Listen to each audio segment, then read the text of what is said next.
Hi, this is Dr. Mike Lloyd from the CTAG Clinic, and just going to give you another video with some thoughts about Dissociative Identity Disorder, also known as DID. I thought what I'd be interested in doing today is talking to you a little bit about what my philosophy of DID is all about. It's one of those things that it's a construct. It's something, it's a label, it's a diagnosis. It can be an identity in of itself, and it's certainly something that people have to deal with if they've got it. It's not something that can be easily ignored. So giving you a little bit of background as to where I sit with this might help you all understand a little bit where I come from in terms of my therapeutic approaches. So I'm going to be talking a little bit more about therapy as we go along in some other videos, but to give you a bit of a starting point, this is basically what my philosophy is. And it's entitled The Best of Times, The Worst of Times. So I'll explain what this means, and I'll give you a bit of background, and I'll go through what I think are the sort of the top 5 best and the top 5 worst aspects of DID, as in what it can be to have DID. To start with though, let's have the premise that DID is not a mental illness. So dissociation is something that sits within the brain. It's there primarily as a survival construct. So therefore you could look at it by saying it's not a mental illness, it's a defense mechanism. So DID is there to protect the brain, to protect the body, the biological organism against supreme threat. So that's where we would consider the trauma to come in. So if the trauma occurs, the dissociation is there to protect against it. Which sounds like a pretty good deal and definitely wouldn't be considered to be an illness in my book, and actually a lot of the people that I work with I wouldn't be considered to be ill. Traumatized, definitely, but not necessarily ill.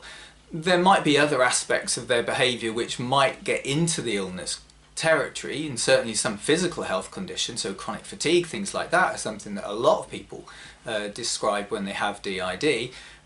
We'll leave all that for another time. So let's look at the top 5 best and the top 5 worst. First one, best. You can have talents and skills. So alters give you things. They're capable of doing things that you may not ever think that you would be capable of doing. So there are alters that can have language, alters that can have ability to draw, to play music, arts, cooking, whatever it might be. So some alters are incredibly talented, not all, but you can have them, and some of those alters can have really great intuitive skills. Right? I've known people that have alters that can write amazing poems, that can draw beautiful pictures, really understand it. So one of the best things therefore about having DID is that you've got this internal system, but then you've got the loss of time. So that's one of the worst aspects, is that the alters might be there to sort of pick up and do things, but then if you don't know that they're doing these things, is it actually helping you at all? So can you try and imagine the situation where you put a piece of paper down and a pen and you go off to answer the phone, you come back in 10 minutes or an hour later and there's this picture drawn on that paper with that pencil. Great that an alter may have drawn it, but if you don't remember having drawn it, is it actually any use to you? Because that just can make you feel like you're a failure because you're not even as good as your alters. So, best and the worst. Next one. Alters are good at getting you out of difficulty, or DID is good at getting you out of difficulty. You're in a tough spot, something is happening to you, a threat is emerging or a trigger is emerging. That internal system can take you out of it. So you could step off a bus and you could feel as if there's a threat there, and then suddenly the next thing that happens is that you're at home and you're safe and nothing bad has happened, and that's great, right? I mean, what an amazing thing. You get in danger and there's an internal system there that can take you out of that. But then you've got no control. So one of the worst aspects is that you don't get to choose these things. They happen for you. This is the brain making the decisions about what it wants to do, and you don't get to decide that. And one of the things about therapy is trying to make sure that you have the ability to choose these things, because that really isn't something that a lot of people have, certainly with that degree of trauma that people might be carrying.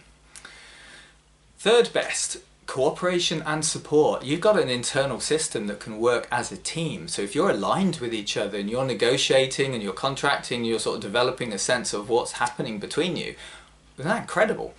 So you might want to make a decision about anything, and instead of it's just you on your own, say as a single like me, just being on my own, how do I make choices about what I want to do? But if you've got an internal system, they can really help out with those choices. And then you've got the worst of it, which is the balance, is that well, what if there's conflict? What if you can't agree? You go into a supermarket, you don't know what you want to buy because everyone wants to buy different things. So if it's working well, you've got this great cooperation, you've got this supportive team within you that can all sort of work together and develop a sense of progress or recovery. But if it's in conflict, or if there's no communication, then there's isolation. There's a sense that you might feel absolutely desperately on your own, even though you can hear this stuff going on in your head and you know things are happening around you. That DID is taking control and you don't get to have a part of it. People can feel very, very alone, even if they have an internal system, whether it's a DID or whether it's a other specified dissociative disorder, which is internal. You don't get to make these choices. So the fourth one, DID is about emotional containment. The whole point is to try and help somebody cope when the emotions threaten to such a degree as that they completely overwhelm. This is why it starts off in childhood. So very, very early on, the brain is making these neurological connections to try and dissociate the person away, because the emotional strength of what's going on in that traumatic event is far too much for the system to be able to deal with. So great, so it's best if things are getting really bad and emotionally you're getting terrified or worked up or feel powerless, the DID can come in and just sort of take you away from all of that. That sounds amazing. Except that later on in life, and this is where the problem occurs, is that the emotions just are random.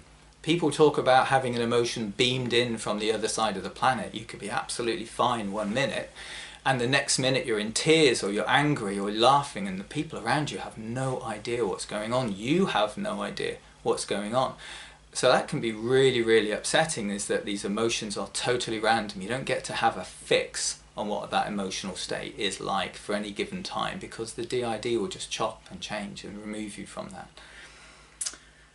So the last one, the fifth best, is that frankly it explains so much. So the best thing about having DID is it gives so many answers to the experience of everyday life. Why is this thing happening to me? Well, you've got DID.